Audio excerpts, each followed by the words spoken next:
안녕하세요. 소소한 행복으로 성공적인 인생 만들기 소행성인의 오리배입니다. 여러분, 한 주 명절 잘 보내셨나요?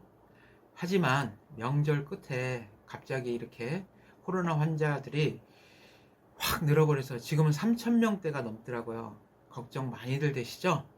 항상 정부에서 말하는 손 씻기, 거리 두기, 그리고 마스크 착용 잊지 않으시기 바라겠습니다. 여러분들의 협조에 코로나를 이겨낼 수 있는 힘이 생깁니다. 자, 오늘은 제7강 첫 사회생활의 시작이란 주제로 강의를 한번 해보겠습니다. 여러분들도 다 한 번씩은 느끼셨을 거예요. 첫 사회생활에 직장, 취업을 하셨을 때 어떤 느낌이 드셨나요? 아마 설레임도 있으시고 기대감도 많으셨을 거라고 저는 생각을 합니다. 저는 고등학교를 졸업하고 새로운 환경에 다시 적응하기 시작했어요. 제가 아마 신림동 쪽에서 산 지가 15년 이상 살다가 드디어 집을 옮기게 됐습니다. 신림동에 살았을 때 그 통장님의 추천으로 저희는 강남 쪽에 있는 영구 임대 아파트라는 곳으로 신청을 하게 돼요. 근데 운이 좋게도 당첨이 돼서 그쪽으로 이사를 오게 됩니다. 아파트는 상당히 작았어요. 세 식구가 11평이라는 좁은 아파트에 당첨이 됐지만 저희는 너무 좋았어요. 그 전까지는 남의 집에서 이렇게 세를 들어서 살았기 때문에 그래도 우리한테는 월세, 사글세 이런 거 걱정 없이 살 수 있다는 것만 해도 참 많이 행복했습니다. 저희들은 11평이란 좁은 집이지만 행복을 느끼면서 재밌게 하루하루를 보냈어요. 가장 신기했던 것은 뭐냐면은 지금까지 이사하면서 살았을 때 항상 겨울이면 찬물 나오고 그 다음에 여름이면은 더운 물도 없이 여름에는 그나마 낫죠. 근데 아파트에 딱 이사를 와서 생활을 해보니 24시간 사계절 내내 따뜻한 물이 나오더라고요. 그것만 해도 너무 행복을 느꼈고요. 그 다음에 행복을 느낀 게 연탄가스 맡을 걱정이 없더라고요. 신림동 있을 때 저희는 자주 학교에 나가지를 못했어요. 왜냐면은 연탄가스를 맡아서 그날은 연탄가스를 맡은 날은 머리가 완전 뻐개질 정도로 아팠기 때문이죠. 그럴 때마다 저희 어머니는 그 동치미 국물을 항상 준비해 두셔서 한 사발씩 먹이시곤 했습니다. 그러고 나면은 조금 지나면 괜찮아지고 그랬던 기억이 생생합니다. 그래서 그 연탄가스 안 마시는 것만 해도 저희는 항상 행복한 시간을 보내곤 했습니다.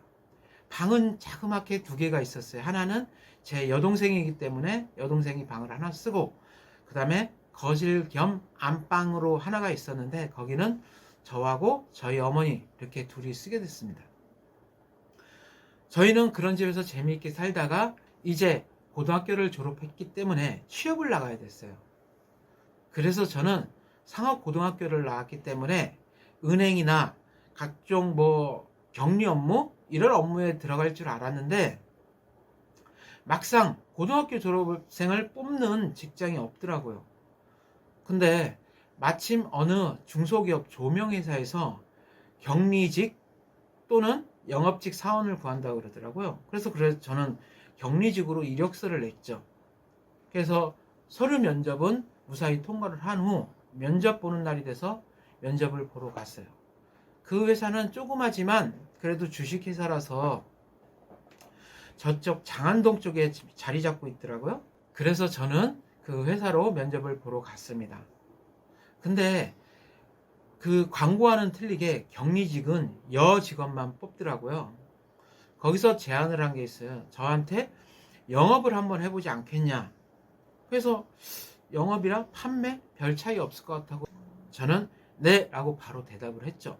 왜 그때 영업직에 자신이 있었는지 몰라도 그래서 어릴 적부터 제가 배운 게 장사, 판매 이쪽이었기 때문에 영업도 같은 맥락이지 않을까 하고 선뜻 대답했던 것 같아요. 그래서 저는 첫 그 조명회사로 출근하게 됐습니다. 근데 거기서 제안한 거는 보통 영업직 하면은 각 업체 돌아다니면서 물건을 파는 그런 직업인지 알았더니 그 회사에서 말하길 백화점 판매 영업 직원을 얘기하더라고요. 그래서 저는 솔직히 백화점이란 곳에서 일해 본 적도 없지만은 백화점이란 곳에 가본 적도 한 번도 없었어요. 저와는 다른 세상이라고 생각을 했었기 때문이죠. 항상 물건을 사더라도 백화점보다는 동네 시장, 마트, 좀 커봤자 프라자 정도? 이 정도만 가본 적이 있지 백화점은 거의 가볼 일이 없었어요. 그래서 저는 큰 기대감을 갖고 과연 백화점이라는 곳이 어떤 곳일까? 라는 생각에 백화점으로 출근하게 됐습니다. 그래서 첫 출근한 곳이 저쪽 강북구에 있는 미아리 신세계 백화점이라는 곳에 저는 첫 출근을 했어요. 출근하기 전에 회사에서 저는 제품에 대한 교육을 많이 받습니다. 여러 가지 조명이 있지만 제가 주로 판매하는 제품은 그 스탠드, 여러분들 스탠드 아시죠? 방 안에다 놓는 스탠드도 있지만 거실에 놓는 스탠드, 대부분이 이제 도자기 스탠드나 아니면 학생들 공부방에 들어가는 바이오 램프 이런 식으로 좀 공부할 때 이렇게 켜두는, 사실 저는 어릴 때부터 뭐 공부할 때 켜두는 게 없었어요. 그래봤자 형광등 정도? 백열등? 이런 거였지 공부할 때 따로 불을 켜둬야 되는지도 몰랐고 그런 시절을 보냈기 때문에 하여튼 이걸 제가 잘 팔 수 있을까 걱정도 되지만은 백화점이란 그 기대감이 더 커서 저는 백화점에 출근하게 됩니다. 백화점이 겉으로 보면은 굉장히 거대하고 휘황찬란하지만은 그 안은 또 겉하고는 완전 틀려요. 저희는 이제 첫 출근할 때 항상 출근부를 찍거든요. 보통 개점 시간이 10시에서 10시 반 정도 개점을 합니다. 하지만 직원들은 8시에서 8시 반까지 출근을 해요. 그리고 일반 그 백화점에 들어가는 입구로 출근하는 게 아니라 백화점 뒤쪽에 보면 지하로 내려가는 길이 있어요. 거기가 직원 통로예요. 직원 엘리베이터도 있는데 거기 그 엘리베이터 타는 게 쉽지는 않아요. 출근 시간이면 항상 아주 일찍 가지 않으면은 또 아직 늦게 가지 않으면은 그 엘리베이터를 타기가 힘들었어요. 그래서 지하 2, 3층에서 제가 보통 일했던 데가 지상 5층까지는 걸어 올라갔어요. 그리고 직원들 보면은 여러분들 백화점은 다 가보셨겠죠? 보면 여직원들도 참 이쁘게 생기셨고 남자분들도 다 잘생기셨어요. 정장 깔끔하게 입고. 근데 아침에는 거의 반대예요. 전쟁이에요. 거의 여성분들은 맨 얼굴로 출근을 하거나 사복을 입고 출근을. 여성분들은 보통 유니폼을 입는 게 규칙이었어요. 남자들은 그냥 따로 규칙은 없고 와이셔츠에 넥타이, 정장 이게 남자들의 기본적인 복장이었어요. 근데 여자들은 얼굴에 맨 얼굴이었어요. 근데 그 준비하는 시간 동안 변신을 해요. 화장을 하는 게 아니라 변장을 해버립니다. 그래서 저도 그때 참 가장 먼저 놀랬던 게 그 부분이에요. 평소에서 보던 여성분들의 이 직원들의 얼굴과 아침에 출근할 때 직원들의 얼굴은 영 딴판이라는 것을. 그래서 어쨌든 저는 출근 아침을 하면은 아침에 매장 정리를 합니다. 저는 스탠드를 취급했기 때문에 일일이 다 하나씩 불을 켜놔야 돼요. 그게 한 50개 이상의 제품들을 일일이 손으로 다 켜야 됐습니다. 그렇기 때문에 아침에 가장 먼저 해야 되는 건 청소, 그 다음에 스탠드 불 켜기, 그 다음에 조회를 합니다. 직원이 모여서 조회를 하고 아침에 항상 인사 연습을 해요. 손님이 올라왔을 때 전체적으로 그 층에 있는 직원들이 어서 오세요 이 인사를 하는데 자세가 있어요. 기본적인 자세가. 남자들은 계란을 지듯이 가볍게 주먹을 쥐고 옆에 바지 재봉소에다 놓고 가볍게 올려놓은 다음에 정중히 15도 정도 목리하듯이 하면서 어서 오세요 이게 인사고요. 여자들은 그 인사법이 좀 틀려요. 남자는 재봉선에서 아까 말씀드린 것처럼 놓고 하지만 여성분들은 손 위치가 남자하고 여자하고 틀린 게 있어요. 남자는 오른손을 아래쪽에 그리고 왼손을 위에. 이 의미는 오른손은 남자들은 공격을 하지 않겠다는 뜻으로 받아들인다고 그러더라고요. 그래서 오른손은 아래쪽, 왼손을 위쪽 포개서 이렇게 인사를 하지만은 근데 대부분의 남자는 손을 포개서 인사를 하지는 않아요. 대신 여성분들은 왼쪽을 아래쪽으로 하고 오른손을 위로 하고 이렇게 허리춤에다 이렇게 대요. 그다음에 고개는 15도 정도 숙이면서 인사하는 게 그 인사 연습이었습니다. 이렇게 연습을 하고 이제 영업을 시작을 합니다. 그러면 앞에 그 시작할 때 그 층에 대표자 6명이 엘리베이터 그쪽은 괜찮아요. 거기는 안내원이 있기 때문에 거기서 항상 인사를 하지만은 에스컬레이터 있죠. 에스컬레이터 양옆으로 3명씩 서 있습니다. 남자 3명, 여자 3명이라서 양쪽으로 엇갈리게끔 이렇게 서 있어서 처음 올라오시는 손님부터 해갖고 한 2, 3분 정도는 그 앞에서 엘리베이터 양쪽에서 이렇게 어서 오십시오 이런 식으로 인사를 하거든요. 이런 식으로 해갖고 개장을 해요. 개장을 하면은 이제 그때부터 판매가 시작되게 됩니다. 제가 취급하는 거는 조명기구였어요. 아까 말씀드린 것처럼 이 스탠드를 대부분 팔기 때문에 스탠드는 가장 힘든 게 뭐냐면 포장하는 거예요. 대부분이 도자기 스탠드거든요. 그러면 도자기 같은 경우는 박스에 들어가 있기 때문에 포장하는 건 어려운 게 없었어요. 근데 갓을 포장을 해요. 근데 갓은 따로 박스에 들어있질 않거든요. 따로 하나하나 이렇게 따로 들어오거든요.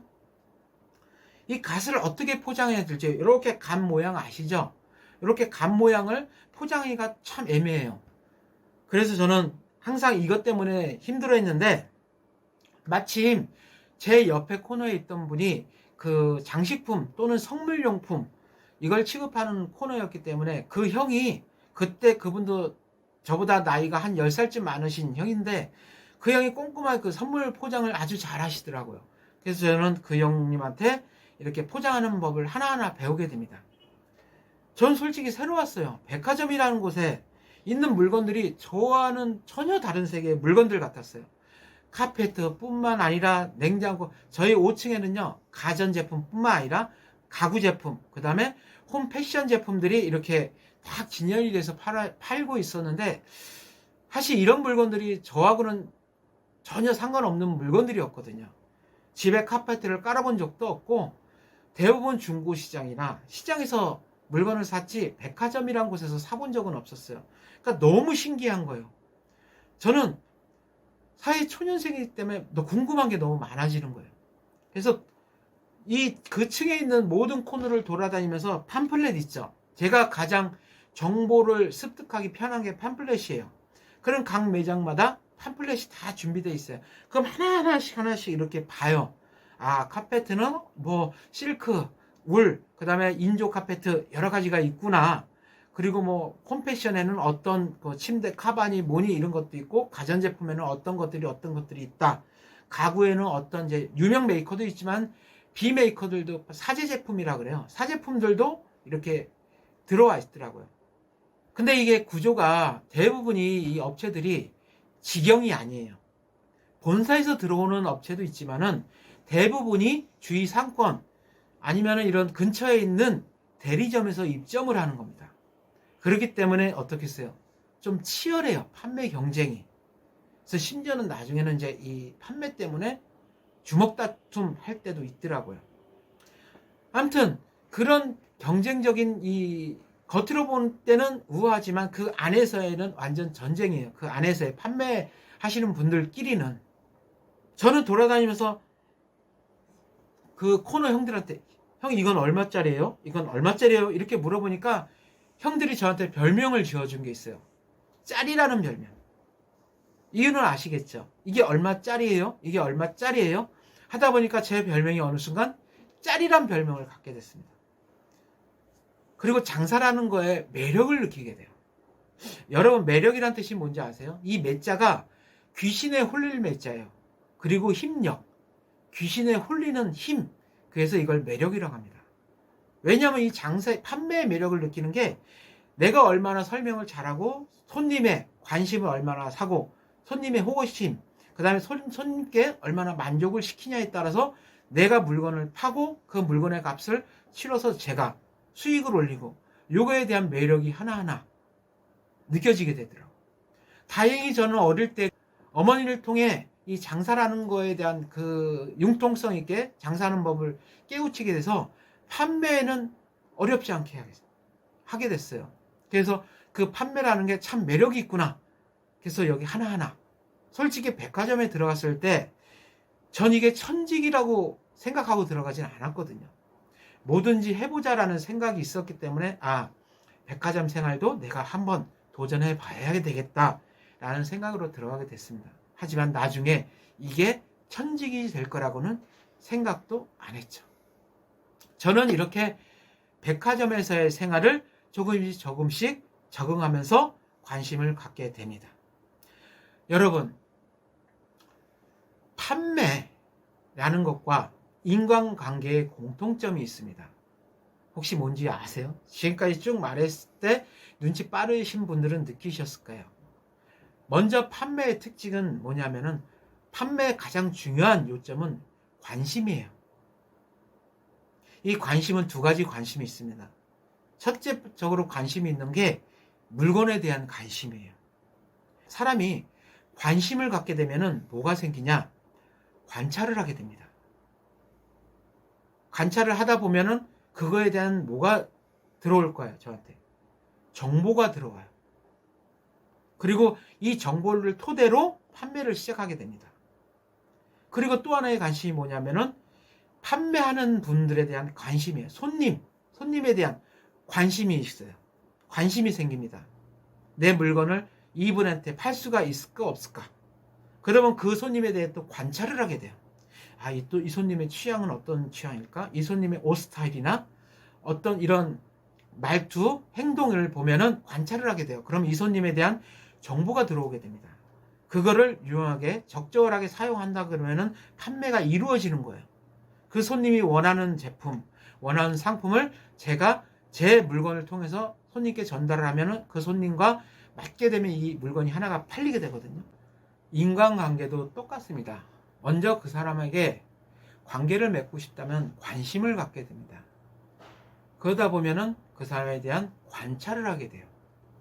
관찰을 하게 되면은 그 사람에 대한 정보가 하나씩 얻게 됩니다.